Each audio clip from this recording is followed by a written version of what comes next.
మధ్యప్రదేశ్లోని ధార్ భోజశాల వివాదంపై హైకోర్టు కీలక తీర్పు వెలువరించింది. 1000 ఏళ్ల క్రితం చరిత్ర కలిగినటువంటి ఈ కట్టడం అసలు సరస్వతి ఆలయం, సంస్కృత విద్యా కేంద్రమని ఏఐఎస్ నివేదికల ఆధారంగా కోర్టు స్పష్టం చేసింది. రాజా భోజ్ స్థాపించిన జ్ఞానపీఠం నుంచి వివాదాస్పద మసీదు వరకు మారిన భోజశాల చరిత్ర ఇప్పుడు మరోసారి దేశవ్యాప్తంగా చర్చనీయాంశమైంది.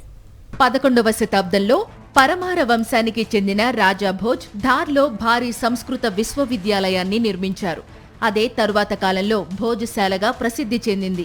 నలంద, తక్షశిల తరహాలో ప్రపంచ నలుమూలల నుంచి విద్యార్థులు వచ్చి చదివే జ్ఞాన కేంద్రంగా ఇది విలసిల్లిందని చరిత్ర చెబుతోంది.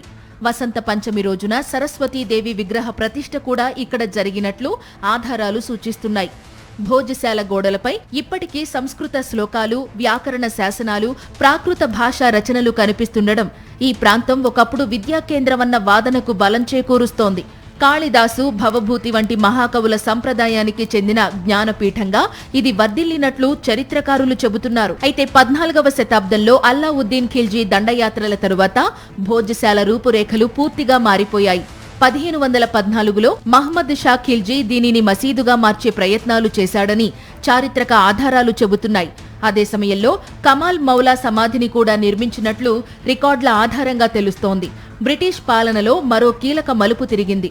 1875లో తవ్వకాల సమయంలో ఇక్కడ బయటపడిన వాగ్దేవి విగ్రహాన్ని బ్రిటిష్ అధికారులు లండన్కు తరలించారు. ప్రస్తుతం ఆ విగ్రహం బ్రిటిష్ మ్యూజియంలో ఉందని సమాచారం. దానిని తిరిగి భారత్కు తీసుకురావాలన్న డిమాండ్ దశాబ్దాలుగా ఉంది.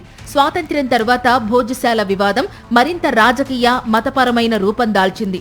పూజలు, నమాజ్లపై తరచూ వివాదాలు చెలరేగాయి. వసంత పంచమి, శుక్రవారం ఒకే రోజు వచ్చిన సందర్భాల్లో ఉద్రిక్తతలు, కర్ఫ్యూలు కూడా అమలయ్యాయి. ఇప్పుడు తాజా కోర్టు తీర్పుతో భోజశాల మళ్లీ దేశవ్యాప్తంగా చర్చనీయాంశమైంది.